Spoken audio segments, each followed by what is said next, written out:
Salue l'initiative parce que ça ressemble bien à une réponse à l'appel que le gouvernement a lancé, le président de la République, en parlant de mobilisation générale.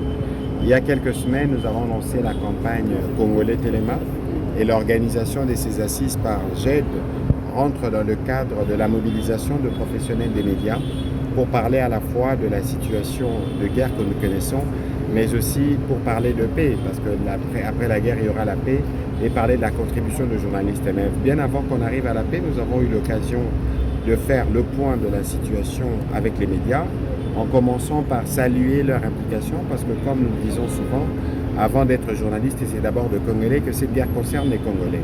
Nous voyons régulièrement à travers les écrits, à travers le reportage, des journalistes être engagés, porter les messages de la défense de la patrie. C'était une occasion de les saluer, mais aussi une occasion d'exprimer toute notre solidarité, parce que nous savons que maintenant, actuellement, il y a des journalistes à Goma, à Bukavu et dans les territoires des parties du territoire sous occupation qui ne peuvent pas exercer leur métier, qui sont intimidés, qui sont contraints à la clandestinité, qui trouvent en tout cas dans ces mots notre solidarité, le travail que nous faisons pour nous assurer qu'ils sortent de cette situation. L'autre point sur lequel nous sommes revenus, c'est la nécessité d'avoir des journalistes comme des alliés. Parce que comme vous le savez, dans cette guerre, il y a aussi une guerre informationnelle qui est faite avec l'inoculation du poison rwandais. Et nous voulons que les journalistes puissent être les remparts contre ce poison en apportant toujours la bonne information et en challengeant toutes les mauvaises, toutes les fake news et la campagne de désinformation ourdie par le Rwanda et malheureusement relayée volontairement ou involontairement par certains compatriotes ici. Donc c'était une occasion pour nous de revenir sur ces BABA et de rappeler la nécessité pour tous en ces temps de crise d'être toujours sûr de l'information avant de la publier pour refuser de faire les jeux de l'ennemi. Des points avec les médias parce que nous savons qu'au-delà de notre mot, comme gouvernement, il y a la presse qui parle au quotidien aux Congolais et qu'il est important, et c'est l'essence même de ces assises, que si les journalistes comprennent tous les enjeux autour de cette guerre qui ne date pas d'aujourd'hui, ça leur permettra de bien faire leur travail en retour, en disant aux Congolais, en expliquant aux Congolais certains aspects de ces conflits. Vous savez qu'on dit toujours, on disait qu'il y a le discours de la haine en RDC. Est-ce qu'il y a véritablement des discours de haine en RDC? Je ne pense pas.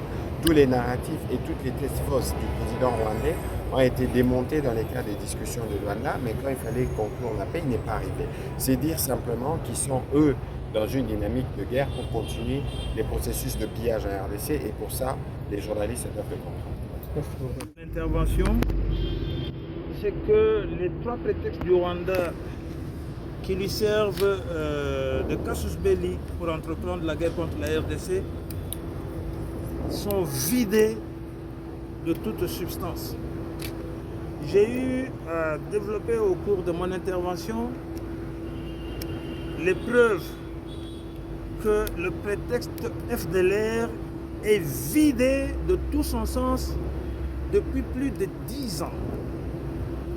À travers les activités du programme DD+3R, dans lequel j'ai été le coordonnateur de ce programme pour le gouvernement, et j'ai travaillé avec la division DD+3R de la MONUSCO, on a rapatrié plus de 10 000 FDLR au Rwanda.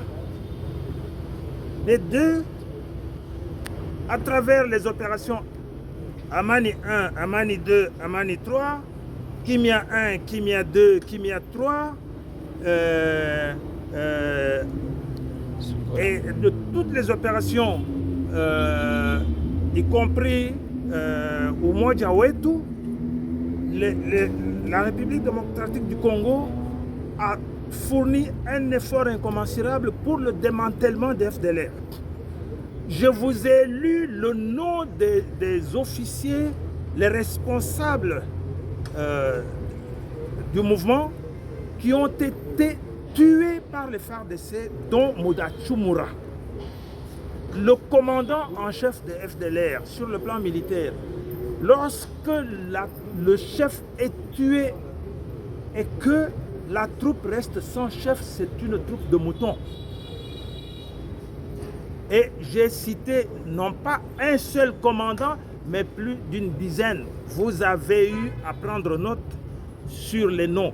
Et ces noms sont repris dans un rapport diffusé par les services de renseignement rwandais et de l'armée rwandaise, diffusé le 19 janvier